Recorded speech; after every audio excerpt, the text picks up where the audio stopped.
A powerful cold front is sweeping across southern Australia and combining with an influx of tropical moisture to bring damaging winds, moderate to locally heavy rainfall, potential riverine flooding and an icy blast behind it. My name is Sarah and I'll be taking you through what to expect today, Saturday the 8th of August, and what to expect over the coming days as this strong system moves across the country. So we'll start off by looking at the radar data across the southwest because that's where our weather comes from, and you can see these lines of showers and rain areas that give us a really good indication of where the cold front is sitting. Now behind the cold front we've got these more sort of speckled hit and miss showers, which is really typical with a really cold air mass behind a strong front, and there's already been observations of large accumulations of small hail across the southwest this morning. And there's the potential even for snow flurries about the Stirling Ranges today. So there's also the potential for damaging wind gusts across the south coast, extending from Albany to Esperance and pushing inland towards Mount Barker for wind gusts in excess of 90 kilometres per hour to develop this afternoon and continue into this evening. Now these will be in the southwesterly winds behind the cold front. There's also the potential for damaging winds through a really broad area in any storms that do form across southeastern parts of WA for the remainder of today. So if we step back and have a look at the weather systems, here we've got the cold front and the really cold southerly push, but shifting the focus to this developing cloud band. Now this is tapping into moisture from all the way out in the Indian Ocean and drawing it down over southeastern parts of the country. And if we play out for the remainder of today, we see that cold front collide with that tropical moisture and that cloud band really starts to develop. Also noticing that these isobars get really tight together, which indicates that those northerly winds really start to strengthen. While this low pressure system, clockwise winds around with really strong and gusty winds pushing onto the coast.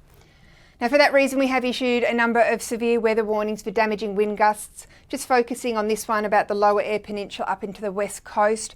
These are for damaging winds to develop on Sunday morning and continue into the evening, and places that may be affected include Port Lincoln and Elliston. This separate area for the Flinders Ranges are for the northerly winds to strengthen during Sunday evening and continue all the way through until Monday morning. We also have warnings out for Victoria for the Macedon Ranges, the Central Ranges and the Northeast Ranges, and even pushing over the border into the alpine areas of New South Wales. Within this area, wind gusts in excess of 90, even 100 kilometres per hour are possible from Sunday morning, continuing all the way through until Monday morning. So a really windy day across Victoria, including the Melbourne area. But it's not just winds that are a concern. We've got widespread areas of rain that will develop across southeastern parts of South Australia, southern New South Wales, Victoria, and eventually northern parts of Tasmania as well.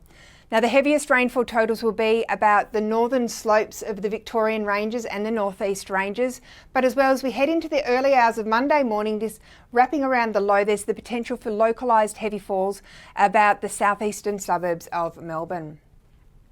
As we do move into Monday, however, we can see the cold front and the low will gradually skirt out into the Tasman Sea, dragging with it the heavier rainfall and the winds gradually easing.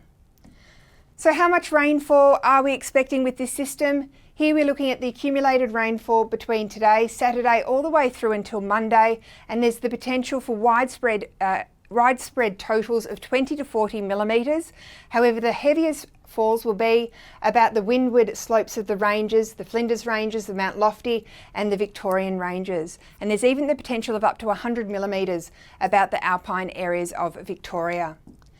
Now, for that reason, we have issued a number of flood watches across a broad area of central Victoria into the Northeast Ranges and flowing over into the snowy river catchments of New South Wales. Now, this includes the Melbourne metro area in the southeastern suburbs for Bunyip River and as well Dandenong Creek, and as well the Yarra River upstream from Warrandyte. Now, anywhere within these areas, minor to moderate flooding may occur, developing on Sunday evening with the risk continuing through until Monday. Community impacts with this wet and windy weather include the potential for trees to come down with those really strong wind gusts, as well power lines and causing power outages. There may also be hazardous driving conditions with wet roads or debris strewn across roads, creating travel disruptions. So if you live across southern parts of the country, now's a really good time to stay up to date with our latest warnings via the Bureau website, app and social media. And as always, listen to the advice from your local emergency services. Bye for now.